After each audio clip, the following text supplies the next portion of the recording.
नमस्कार, आप सबका बहुत बहुत स्वागत है। और इस वक्त हम खड़े हैं स्मृति स्थल लखनऊ में। ये वो जगह है जहां पर आज एक इतिहास रचा जाना है, सही मायने में, क्योंकि बीजेपी का उत्तर प्रदेश की सियासत में 14 साल का वनवास खत्म होने जा रहा है और फायर ब्रांड नेता योगी आदित्यनाथ आज उत्तर प्रदेश के मुख्यमंत्री के पद की शपथ लेंगे। ये कल तक भी कोई नहीं सोच सकता था।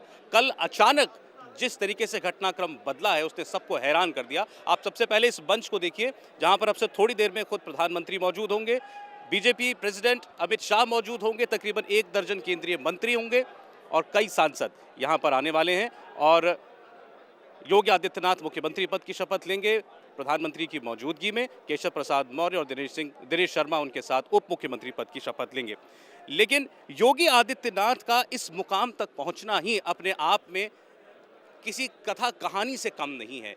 45 साल के योगी आदित्यनाथ, जिनकी जिंदगी की शुरुआत उत्तराखंड से हुई, जिनका असल नाम है अजय सिंह बिष्ट, वो अजय सिंह बिष्ट कैसे बन गए योगी आदित्यनाथ और कैसे सीढ़ी दर सीढ़ी चढ़ते हुए आज बनने वाले हैं उत्तर प्रदेश के मुख्यमंत्री, देखिए।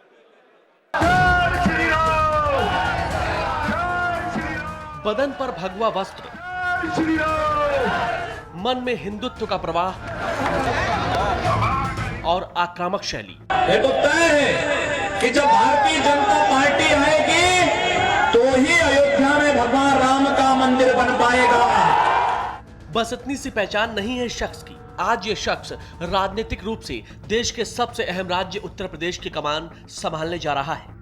दोपहर 2:15 बजे लखनऊ के काशीराम स्मृति उपवन में शपथ ग्रहण समारोह का आयोजन किया गया है। यहाँ ये मुख्यमंत्री पद की शपथ लेंगे। उत्तर प्रदेश के अपार जनादेश की उम्मीदों को पार पहुंचाने के लिए बीजेपी ने जिस चेहरे को चुना है वो चेहरा है योगी आदित्यनाथ का। लेकिन योगी आदित्यनाथ बनना इतना आसान नहीं है। योगी आदित्यनाथ की कहानी शुरू होती है आज के उत्तराखंड और तब के यूपी का हिस्सा रहे कोटद्वार इलाके से। 5 जून 1972 को राजपूत परिवार में योगी आदित्यनाथ का जन्म हुआ। नाम था अजय सिंह बिष्ट। योगी का जन्म ही नहीं बल्कि पढ़ाई लिखाई भी गढ़वाल में ही हुई। गढ़वाल यूनिवर्सिटी से उन्होंने मैथ्स में बीएससी किया, लेकिन कॉलेज में आदित्यनाथ के साथ कुछ ऐसा हुआ जिसने उनकी जिंदगी बदल दी। 1991 में कोटेदार के डिग्री कॉलेज में योगी आदित्यनाथ की पहचान अजय सिंह बिष्ट के रूप में हुआ करती थी। अजय सिंह बिष्ट उस समय बीएससी मैथ्स की पढ़ाई कर रहे थे और उनकी उम्र थी महज 19 साल। स्वभाव से जिद्दी अजय सिंह बिष्ट ने उस वक्त छात्र संघ चुनाव लड़ने की ठानी, लेकिन एबीवीपी से उनको टिकट नहीं मिला, जिसके बाद निराश होकर के अजय सिंह बिष्ट ने निर्दलीय प्रत्याशी के तौर पर ये चुनाव लड़ा और इस चुनाव में उनको करारी हार का सामना करना। खास बात यह है कि हिंदुत्ववादी ताकतों की तरफ उनका रुझान पहले से ही था।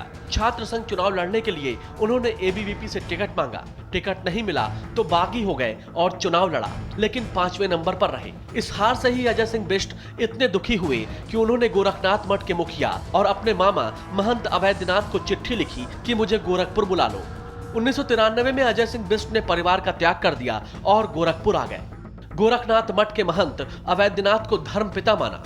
1994 में महंत अवैधनाथ ने योगी आदित्यनाथ को दीक्षा दी। 1994 में ही महंत अवैधनाथ ने आदित्यनाथ को उत्तराधिकारी माना। 1993 से 1998 तक योगी आदित्यनाथ ने गोरखनाथ मठ में धार्मिक शिक्षा ली। यहाँ से उन्होंने अपने पिता को चिट्ठी लिखी। योगी ने लिखा, पिताजी प्रणाम, मैंने यहाँ गोरखनाथ मठ में धार्मिक शिक्षा और दीक्षा ले ली है। अब मैंने घर परिवार माया मोह पूरी तरह से त्याग दिया है।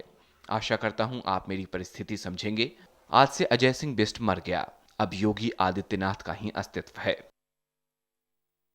1998 में योगी आदित्यनाथ पहली बार लोकसभा पहुंचे और तब से उन्होंने पीछे मुड़कर नहीं देखा। लगातार 5 बार सांसद रहने के बाद आज योगी देश के सबसे बड़े सूबे का नेतृत्व संभालेंगे। ये योगी की हिम्मत ही की बात है कि छात्र संघ चुनाव हारने के बाद भी योगी ने हार नहीं मानी और उसी हिम्मत का नतीजा है कि आज उन्हें यूपी की कमान सौंपी जा रही है। 1998 से अब तक योगी एक भी लोकसभा चुनाव नहीं हारे। 2002 में उन्होंने हिंदू युवा वाहिनी का गठन किया। 2014 में योगी के धर्मपिता महंत अवैधनाथ का निधन हो गया, जिसके बाद उन्हें गोरखनाथ पीठ का महंत बना दिया गया। 3 साल पहले वो यूपी के सबसे बड़े मठों में से एक गोरखनाथ मठ के मुखिया बने और 3 साल बाद यानी आज वो यूपी के मुख्यमंत्री बनने जा रहे हैं। अभिषेक उपाध्याय, इंडिया टीवी, गोरखपुर। चलें तो आपको एक बार फिर से हम बता दें कि जिस जगह हम खड़े हैं थोड़ी देर बाद ये एक इतिहास का गवाह बनने वाला है स्थल, जहां प्रधानमंत्री और अमित शाह की मौजूदगी में योगी आदित्यनाथ मुख्यमंत्री पद की शपथ लेंगे।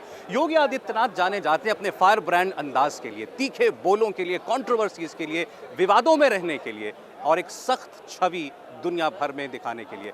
लेकिन क्या आप सोच सकते हैं कि ऐसी छवि वाले योगी आदित्यनाथ कभी रोए भी होंगे? ऐसा हुआ था। तो अब से थोड़ी देर में यूपी को मुख्यमंत्री मिल जाएंगे और 2 उप मुख्यमंत्री भी मिलेंगे। लेकिन कौन कौन हो सकते हैं योगी आदित्यनाथ की उत्तर प्रदेश की टीम में, कौन कौन होगा उनकी कैबिनेट में, कौन बनेगा मंत्री, किसकी खुलेगी लॉटरी, ये आपको बताएंगे एक छोटे से ब्रेक के बाद। उससे पहले आप देखिए ओ माय गॉड। नमस्कार, बहुत बहुत स्वागत है एक बार फिर आप सबका। और आपको बता दें कि थोड़ी देर में योगी आदित्यनाथ यहां पहुंचने वाले हैं लखनऊ के स्मृति उपवन, और प्रधानमंत्री नरेंद्र मोदी और बीजेपी अध्यक्ष अमित शाह की मौजूदगी में वो यूपी के मुख्यमंत्री की शपथ लेंगे। लेकिन इस सस्पेंस के बाद अब अगला सवाल ये है कि आखिर योगी की टीम कैसी होगी, कौन कौन होगा योगी की कैबिनेट में, कौन कौन होगा उत्तर प्रदेश की मंत्री परिषद में। उत्तर प्रदेश के 325 विधायक जो बीजेपी के प्रचंड बहुमत से जीत कर आए हैं, आखिर उनमें से किस किस की किस्मत आज खुलने वाली है।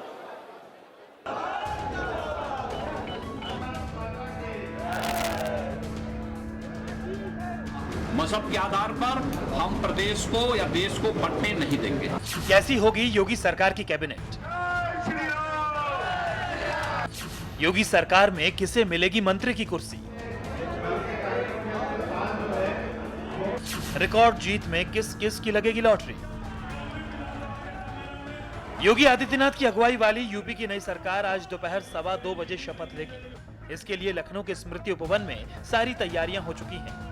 योगी के साथ उनके 2 डिप्टी केशव प्रसाद मौर्य और दिनेश शर्मा तो शपथ लेंगे ही, लेकिन बाकी कैबिनेट में मंत्री कौन होंगे, इसे लेकर शपथ ग्रहण से कुछ घंटे पहले कयासबाजी का दौर तेज है। सूत्रों की माने तो योगी के साथ 40 से ज्यादा विधायक, नेता मंत्री पद की शपथ ले सकते हैं। ये वो चेहरे हैं जिन्हें योगी कैबिनेट में जगह मिल सकती है। आपको एक एक कर इन संभावित मंत्रियों से तारुफ कराते हैं। सूत्रों के मुताबिक श्रीकांत शर्मा और सिद्धार्थ नाथ सिंह के साथ पार्टी के फायर ब्रांड नेता संगीत सोम और सुरेश राणा को मंत्री की कुर्सी मिल सकती है। संभावित मंत्रियों की लिस्ट में नोएडा से चुनाव जीतने वाले राजनाथ सिंह के बेटे पंकज सिंह और लखनऊ के सरोजनी नगर से जीतने वाली दयाशंकर की पत्नी स्वाति सिंह का नाम भी चर्चा में है। योगी कैबिनेट में कई दल बदलुओं को भी जगह मिल सकती है। कांग्रेस से बीजेपी में आई रीता बहुगुणा जोशी, बीएसपी से आए स्वामी प्रसाद मौर्य और ब्रजेश पाठक के बारे में भी अटकलें तेज हैं कि वो मंत्री बनाए जा सकते हैं। इसके अलावा सुरेश खन्ना, गोपाल टंडन, हृदय नारायण दीक्षित, राम कुमार वर्मा, लक्ष्मीकांत वाजपेयी, सूर्य प्रताप शाही, राधा मोहन दास अग्रवाल, रानी पक्षालिका सिंह, रामपाल वर्मा, अनिल राजभर, राकेश राठौर, नीलकंठ तिवारी और अपना दल से एक विधायक को कैबिनेट में जगह मिल सकती है।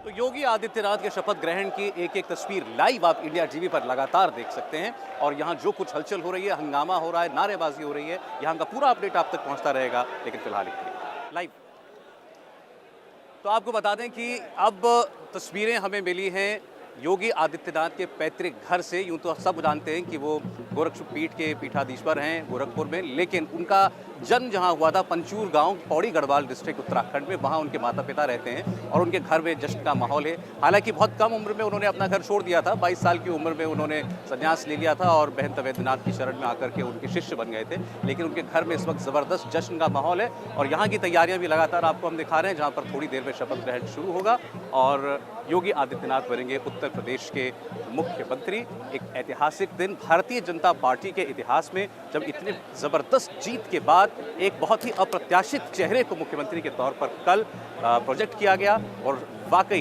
एक बहुत बड़ा सरप्राइज दुनिया को भारतीय जनता पार्टी की लीडरशिप ने दिया। लेकिन योगी आदित्यनाथ अब जब यहाँ आते हैं, उसके बाद आज शाम अपनी प्रेस कॉन्फ्रेंस में क्या कहेंगे जब मीडिया के सामने होंगे, वो जानना बहुत दिलचस्प होगा। और ये सब कुछ आप लगातार देख सकते हैं इंडिया टीवी पर। फिलहाल एक ब्रेक, और ब्रेक के बाद देश और दुनिया की 200 खबरें नॉन स्टॉप।